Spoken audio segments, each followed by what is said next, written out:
and welcome. We're continuing our journey through the Major Arcana.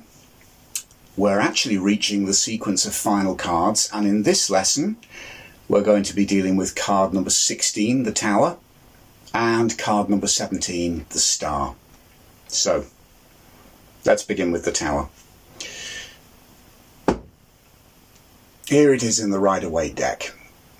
This is quite a cataclysmic image. Something that you rarely see in this deck is a jet black sky, but obviously that's what we have here. You can see a tower, quite a bleak looking tower actually, high on a cliff or an escarpment. It's been struck by lightning. You can see that there are two figures falling from the tower, possibly towards their death, who knows. Look at the top of the tower. It's burst into flames, but also it was crowned, and the crown has been knocked off its place. So there we have it. It seems to be quite a simple image. It's one that's evolved, like a lot of the tarot, the Major Arcana tarot images. Let's go back to the beginning. I'm going to look at my copy of the Visconti. Now, as we've mentioned before, there are cards missing from this early 15th century deck. The Tower card is one of them. Now, we do know that the Tower actually featured in a lot of these early decks. It didn't feature in the Visconti deck, so what we actually have here is a recreation of the Tower that's been painted in the same style to fit in with this deck. But we do know from a deck that emerged around the same time, the French Grigoneur deck, that did contain a Tower card. So we know it was probably there, it's been lost along the way. But if we look at this depiction, it's very similar to the Rider card. You can see the Tower struck by lightning. Combination of lightning and fire. We don't know whether is this a kind of fire spirit from heaven, or is it the sun? We don't know. But there's a combination of lightning and fire. The top of the tower has been knocked off. You can see the two figures falling again. So a very similar image to what we're used to in modern decks. Obviously with these cards, the Visconti deck had no numbers or titles. That was left obviously to the imagination of the player. The card has had many different titles through its history. Here are some of them. Fire, lightning, the house of God, the house of the devil.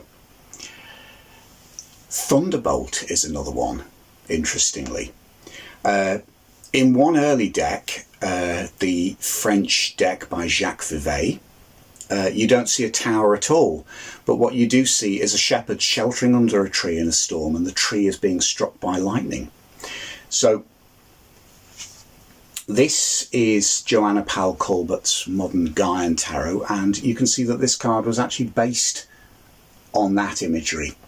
So no tower, just a tree, but it's actually the lightning that is the key symbol within this card, whatever it shows. So there you have it. It's interesting with a lot of the earliest printed decks. If you go to the end of the 15th century, they show a tower being struck by fire from heaven or by lightning, but not necessarily anything else. So this is Paul Hewson's Dame Fortune's Wheel Tarot. Now, Paul Hewson did a lot of historical research, so all of his majors are based on some of the earliest models. So you can see that here we've got the tower, we've got the lightning, we've got the fire, but there's nothing else. You don't see any figures falling, there's no crown. So that's, both of these modern images are based on some of the earliest models that we had. But by the time we get to the Marseille pattern of decks, what we see is very similar to the modern Rider. So there we have it. You can see fire or lightning coming from heaven, the crown being knocked off the top of the tower, two falling figures. Now it's a little bit ambiguous on here. One of them is very differently falling from the height of the tower. The other one potentially could be crawling from the exit of the tower at ground level. Difficult to say, but that is a possibility. So, of our other antique decks, the 1JJ, very similar image again, no crown, but you can see the destruction of the lightning. So, we've looked at the Rider deck. Let's have a look at our other two modern esoteric decks. There's some interesting additional symbolism here, which when we actually talk about the meaning of this card will really make some good sense. This is the modern rendition of the Golden Dawn, the new Golden Dawn Ritual Tarot by Sandra and Chick Cicero.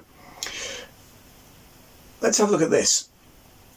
You can see the lightning or fire coming from heaven. You can see the crown being knocked off. You can see the falling figures. But actually, you can also see a coiled serpent around the tower, almost pulling it down. And the tower isn't just being struck by lightning, it's almost descending into the mouth of a giant serpent. You can see fire coming from below as well as above. You can see the fangs of the serpent. So that's also reflected in the Crowley Thoth image. You see something slightly different. Look there, there's the mouth of the serpent at the base of the tower spewing fire. You can see that the tower is collapsing, but this is a more abstract image. But again, if you look, you can see the serpent here, sort of almost coiling around the tower. You can see figures falling from the tower, and you can see the fire and lightning coming from above, albeit presented in a more abstract way. You can also see a divine eye. So that's showing that this is divine lightning, divine fire. So what do we make of this? The tower is an archetype of purification through fire, purification through destruction, renewal. That may sound odd, but actually think of it in two different ways. Think of this tower as a vanity construct or a defense construct. Think of it as something in our lives that we build up maybe from delusion, or if we've built something on shaky foundations, something that basically can't stand forever, something in a way that's waiting to be toppled. We can be functioning from a place of delusion in our lives. We can be in a place of denial. It will only take a slight change of circumstances to bring that all crashing down. This could be the instability of a relationship that we're in denial about. It could be the instability of a work situation that we've created. Anything that we're in denial or delusion about, that's what this tower represents. The slightest push, it will come toppling down, as it happens here. If we think of this lightning from heaven as being a divine prod, then all of our false constructs, our vain constructs, our unhealthy protective mechanisms come falling to the ground. What else can we say? Purification through destruction. When this tower comes collapsing down, maybe we're brought to a more honest place, a more truthful place. That can be a really traumatic process to go through, but sometimes it's a necessary process. If we see this tower as a protection or a delusion, then the other way that you can see it is, what if it's a prison? What if it's a restriction that we need to be liberated from, a restriction that has perhaps been forced on us against our will? Maybe it represents self-limitation. Maybe we know we're in a bad place, but we just can't break free. comes to the fore very much in the Thoth, because if you look here, there's another symbol up top. A dove flying free.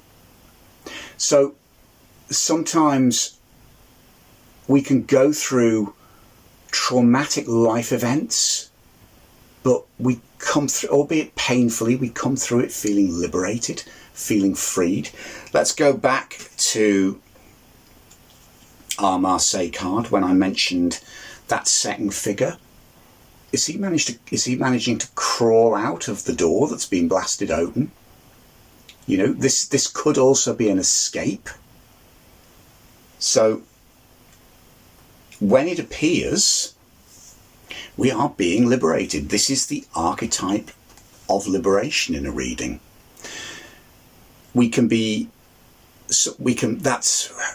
do we face that liberation? It can be something that's welcome, or then it can be something that we don't want.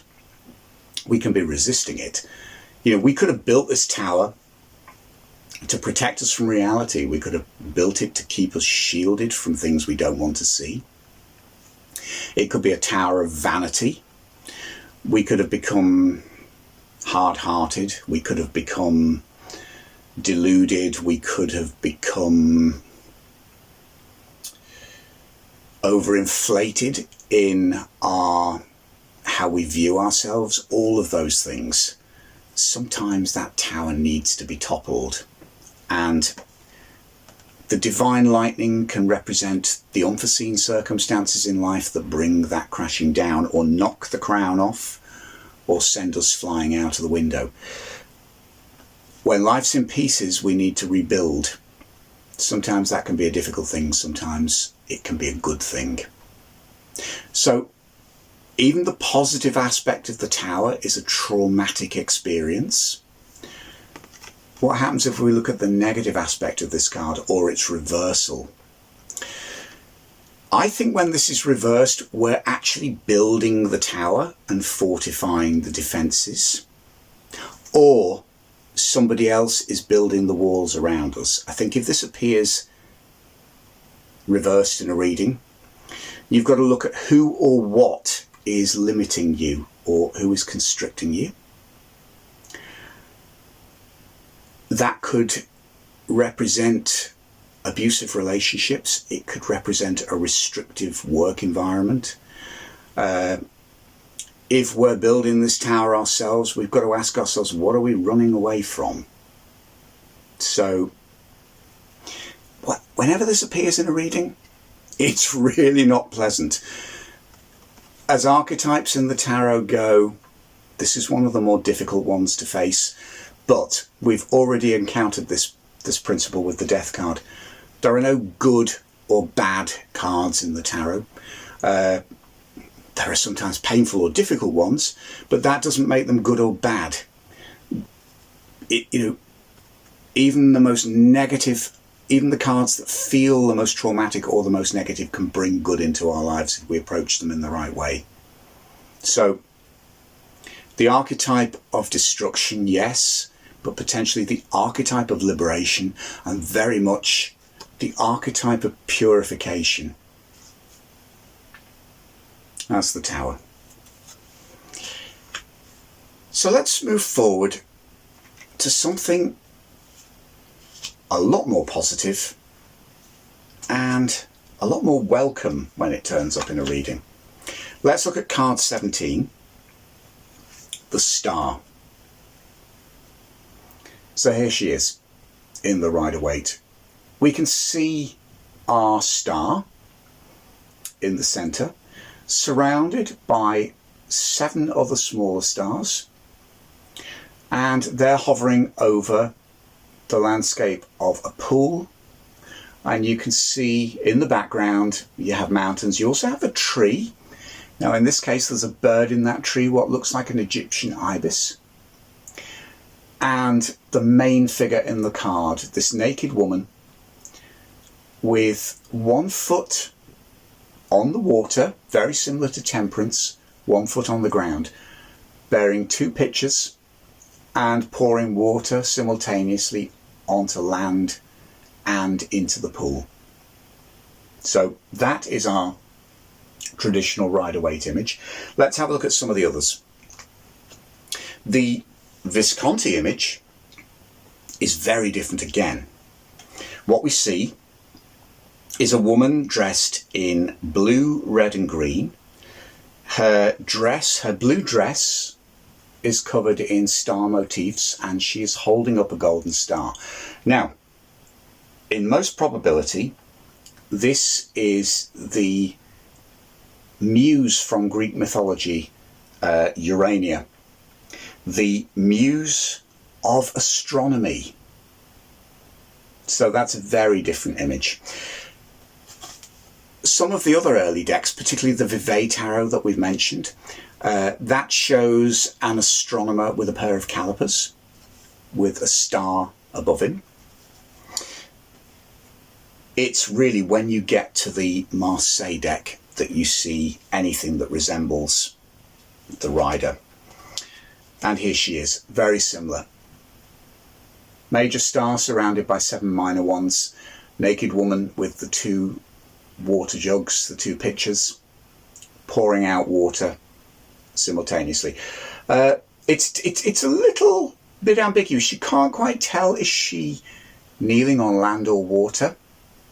So there is already a sort of hint of what we see in the Rider card here. The 1JJ card from the 19th century, that's interesting because there is no main star here. There's the ring of 7 stars. Now, I don't know whether that's error or whether that then means that the woman with the pictures becomes the star, maybe. So we'll talk about the significance of the 7 stars in a minute too, because that is actually something quite important. On the Golden Dawn image, you've got the tree with the Ibis, but you also have a tree of life, the symbol of the Kabbalah. Now, main star, 7 stars, but this woman is standing in the pool. So you have 2 different coloured pictures, but the water is being poured into the pool, which she's either emerging from or standing in. It's a very beautiful image. The Thoth card is the same principle as the Rider. You have the Star Maiden pouring liquid on land and in water, but what's interesting here is the way it's depicted. She's floating above what looks like water, but this is a real celestial Star Maiden, because she's actually pouring, in terms of pouring onto land, she's actually pouring it on a planet or a sphere. And then you can see the main star, 7-pointed star, so it's different up in the top left hand corner. Beautiful. So what does this mean? It's quite a mysterious image. Sometimes she has been associated with the astrological Aquarius, the water bearer. So you could see her as a female aspect of Aquarius. She's also, I think, and this is an interpretation that I've taken from Robert M. Place, who is one of my favourite tarot artists and also quite an authority on the history of tarot too. He sees this figure as the soul of the world, the anima mundi. So she is in effect the collective soul of the human race, possibly the collective unconscious. So if you see, think of the pool here as the pool of the unconscious. We'll see that again in the next card. We've possibly also seen it in the Temperance card and in the sea behind the veil of the High Priestess. So what you have here is the earth representing the conscious, land representing the conscious, the pool representing the unconscious. She has a foot on both. But if you think of possibly these pictures, if you look at this image, it's a static image, but if we think of it, these pictures could be constantly refilling maybe. So this is soothing waters being poured on both the conscious and the unconscious. There's something incredibly reassuring and connecting about this. What else can we say about it? These 7 stars. The star is a symbol of hope. It's also a symbol of divine inspiration. We wish upon stars. So this is the card of hope, the card of rejuvenation, the card of wishes. The water coming from these pictures is replenishing. But the 7 stars themselves, to understand these, we need to look at a much earlier card. Let's look at the card. This is the nearest we have to a star card in the Taylor Tarot. Now what you see here is the main star in the centre, but the other 7 stars are here, but how they're actually depicted is planetary symbols. So this tells us something. Actually, if you want to see it a little bit more clearly, let's have a look at Robert Place's Alchemical Tarot, because you can see it very explicitly here. The 7 stars around the main star are shown as the planets as they would have been understood in the Neoplatonic system. So we have the traditional planets before the discovery of Uranus and Neptune, and when it was thought that the Earth was flat. So we have Mercury, Venus and Mars, but we also have the Sun and the Moon, and we have Jupiter and Saturn.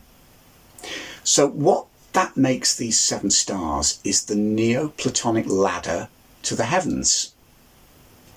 And the main star is the divine gateway beyond that ladder.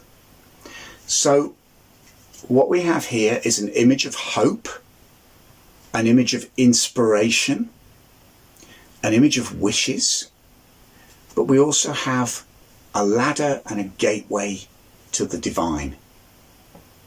So what does that mean when it comes up in a reading?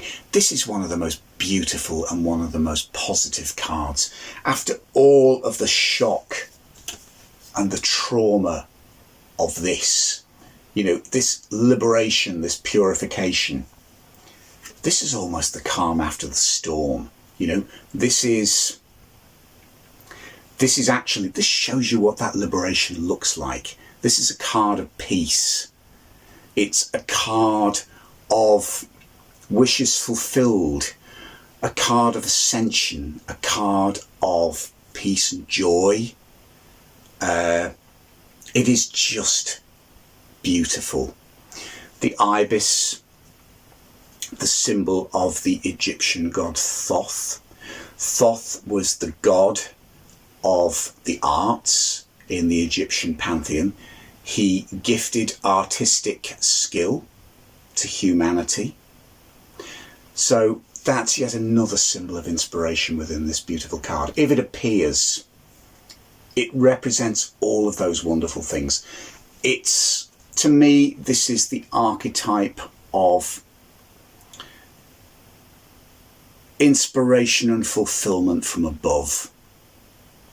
You know, when this appears, it shows that there is that whether we are atheist or whether we have some sort of faith or belief, what it shows is that, you know, there's a much greater good that is bearing influence down on our lives in this point, and a positive influence. I mean, if we reverse it, I don't know. I mean, can you blunt a card this good?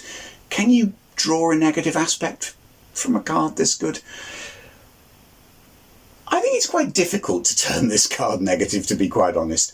I think if it's reversed, or if you're trying to find a negative aspect, maybe that wonderful positive influence is being diluted, or perhaps being obstructed. But no, I don't think there's much negative you can say about this. There are a couple of cards in the tarot that actually, the next card but one from this, the Sun, is another card that, you know, when it appears, it's very difficult to blunt the goodness that comes through from this. So yeah, inspiration, replenishment, freedom, beauty, peace, all things that are denoted by the star. So with these two cards, we really do have two extremes, but that's what makes them so fascinating. So there we have it, cards 16 and 17, the Tower and the Star. I hope that's made sense, and I hope you'll join me in the next lesson for cards 18 and 19, the Moon and the Sun. Thanks for watching. If you've enjoyed this lesson and found it helpful, please hit the like button, share it with your friends, and subscribe to my channel to find out when I share new videos or go live. You can also find me on Instagram at Chris Butler Artist, on Twitter at Butler Tarot, and on Facebook at Sacred Tarot. Thanks for watching, and see you next time.